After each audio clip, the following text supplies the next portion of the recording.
मित्रों, आप जानते हैं कि बॉलीवुड में बनी कुछ फिल्मों, टीवी सीरियलों एवं बहुत से यूट्यूब चैनलों के माध्यम से देश के लोगों को भारत के इतिहास की गलत जानकारी दी जा रही है।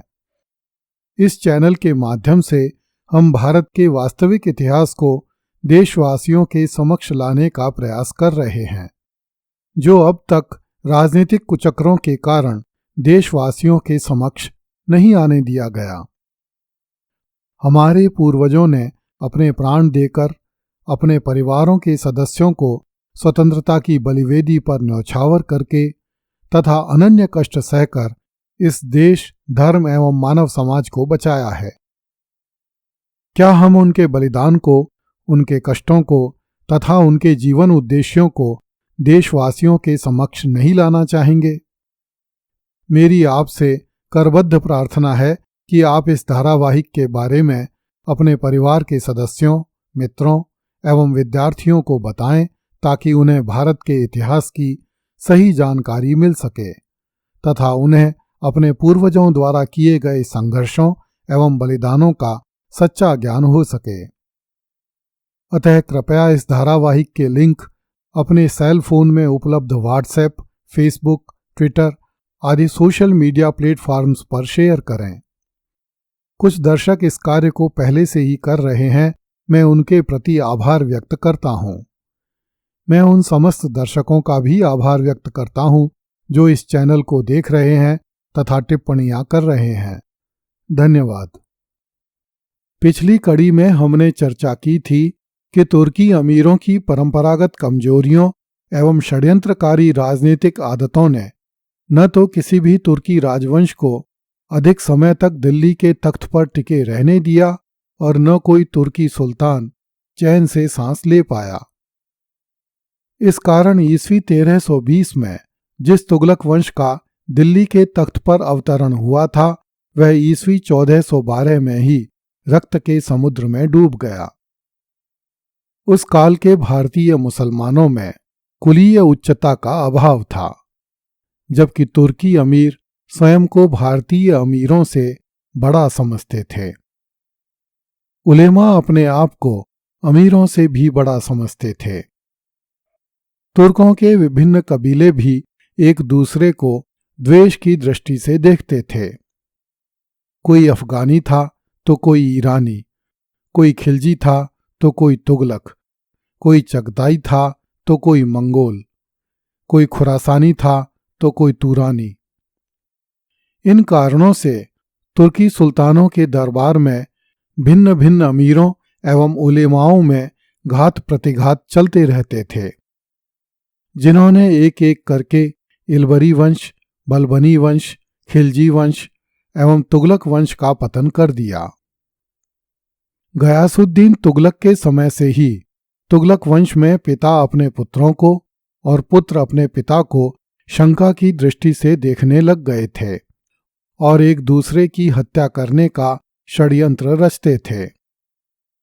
इन हत्याओं एवं षड्यंत्रों के कारण तुगलक वंश की नींव दुर्बल हो गई। अलाउद्दीन खिलजी के अंतिम दिनों से ही दिल्ली सल्तनत में योग्य सेनापतियों तथा मंत्रियों का अभाव हो गया था। यद्यपि मोहम्मद बिन तुगलक ने विदेशी अमीरों में से योग्य व्यक्तियों को चुनना आरंभ किया था, परंतु इसका परिणाम अच्छा नहीं हुआ, क्योंकि विदेशी अमीर धोखेबाज थे और देशी अमीर स्वयं को अपमानित अनुभव करते थे। फिरोज शाह तुगलक के समय में भी योग्य सेनापति तथा मंत्री नहीं मिले। इसलिए दिल्ली सल्तनत को बार बार छिन्न भिन्न होने से बचाने वाला कोई व्यक्ति नहीं था।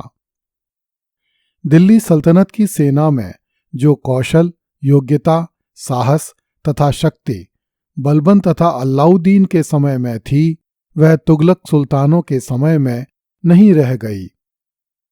सैनिक शक्ति के क्षीण हो जाने के कारण तुगलक वंश पतनोन्मुख हो गया। उसमें न तो आंतरिक विद्रोहों को दबाने की क्षमता रह गई थी और न विदेशी आक्रमणों से सल्तनत की रक्षा करने की। इन दिनों मुसलमान अमीरों का नैतिक पतन अपने चरम पर था। उनमें औरतों एवं हिजड़ों को राज दरबार में नचाने की प्रवृत्ति जोरों पर थी। वे तीतर, बटेर और मुर्गे लड़ाते थे, कबूतर पालने में समय खर्च करते थे, वेश्यावृत्ति तथा लौंडेबाजी में प्रवृत्त रहते थे, शराब तथा रिश्वत का बोलबाला था। निरंतर विलासिता में लगे रहने से तुर्की अमीरों में अपने पूर्वजों जैसा पौरुष तथा साहस नहीं बचा था। इस कारण उनका पतन अवश्यंभावी था। यद्यपि दिल्ली के सुल्तानों ने हिंदुओं को सदैव निर्बल बनाने का प्रयत्न किया, परंतु हिंदू अपनी विनष्ट स्वतंत्रता को पुनः प्राप्त करने का सदैव प्रयत्न करते रहे। जब कभी हिंदू अवसर पाते थे, विद्रोह का झंडा खड़ा कर देते थे। हिंदुओं को राजनीतिक, आर्थिक तथा धार्मिक तीनों प्रकार की असुविधाओं का सामना करना पड़ता था। ऐसी दशा में उनके द्वारा तुर्की सल्तनत की जड़ खोदने का प्रयास करना स्वाभाविक ही था। सल्तनत को सुदृढ़ तथा सुव्यवस्थित रखने के लिए धन की आवश्यकता होती है, परंतु अल्पकालीन सुल्तान खुसरो शाह परवारी के युद्ध, मोहम्मद तुगलक की योजनाओं की विफलताएं तथा लगातार पड़ने वाले दुर्भिक्षों के कारण तुर्कों का राजकोष रिक्त हो गया था। ऐसी दशा में सल्तनत का सरकारी तंत्र शिथिल होने लगा और ऐसी स्थिति में राज्य का पतन अवश्यंभावी था। हालांकि तुगलक वंश के कुल 8 सुल्तानों ने दिल्ली सल्तनत पर शासन किया, किंतु इनमें से गयासुद्दीन तुगलक, मोहम्मद बिन तुगलक तथा फिरोज तुगलक ही उल्लेखनीय हैं। शेष 5 सुल्तानों के नाम केवल इतिहास की पुस्तकों में सिमट कर रह गए हैं। जनमानस में उनका अवशेष मात्र भी शेष नहीं है। तुगलक वंश के 8 शासक इस वंश की लुटिया डुबोने के लिए जिम्मेदार हैं। गाजी तुगलक अथवा गयासुद्दीन तुगलक ने अपने पुराने स्वामी को भारतीय मुसलमान होने के कारण नष्ट किया था। इस कारण भारतीय मुस्लिम अमीर शासन से रुष्ट ही रहे और सल्तनत की शक्ति पूरी तरह से लड़खड़ाई हुई रही।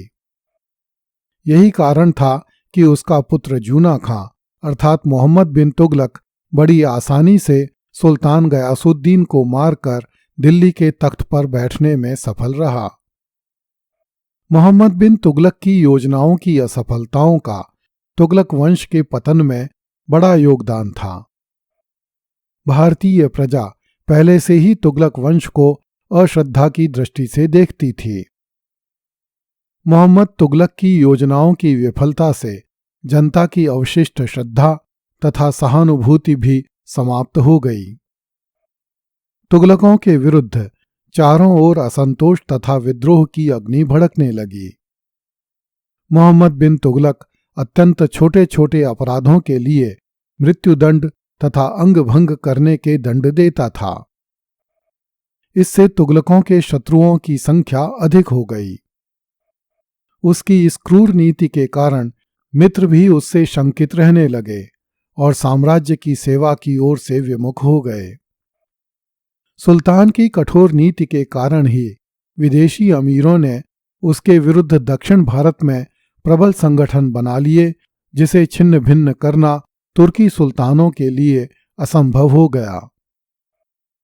जब मोहम्मद बिन तुगलक ने देखा कि देशी अमीरों का पतन हो गया और उनमें योग्यता का अभाव है, तब उसने उन योग्य विदेशी अमीरों को राज्य में ऊंचे पद देना आरंभ किया, जो सुल्तान की उदारता से आकृष्ट होकर मध्य एशिया तथा ईरान से आकर उसके दरबार में रहा करते थे। इससे दरबार में हमेशा के लिए 2 विरोधी दल खड़े हो गए। 14वीं शताब्दी की परिस्थितियों में शासन करने के लिए एक दृढ़ प्रतिज्ञ तथा कठोर शासक की आवश्यकता थी, परंतु मोहम्मद बिन तुगलक का उत्तराधिकारी फिरोज शाह अपनी मुस्लिम प्रजा के प्रति बड़ा उदार था।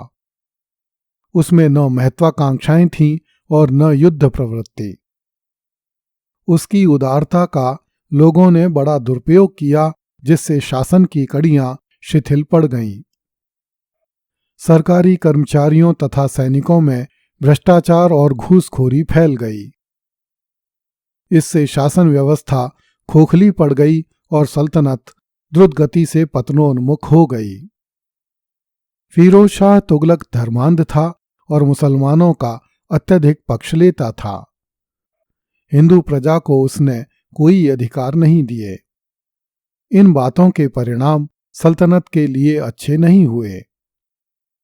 फिरोज तुगलक राजनीति को धर्म से अलग नहीं कर सका। वह कठमुल्लों तथा मुफ्ती लोगों से प्रभावित रहता था। फिरोज के धार्मिक पक्षपात का राज्य पर बुरा प्रभाव पड़ा। इससे हिंदुओं में बड़ा असंतोष फैला और ऐसी प्रतिक्रिया आरंभ हुई जिसका परिणाम अंततः तुगलक वंश के विनाश के रूप में सामने आया। अगली कड़ी में देखिए, तैमूर लंग ने भटनेर के किले में 10,000 हिंदुओं को मार डाला। कृपया इस चैनल को लाइक, सब्सक्राइब एवं शेयर करें। धन्यवाद।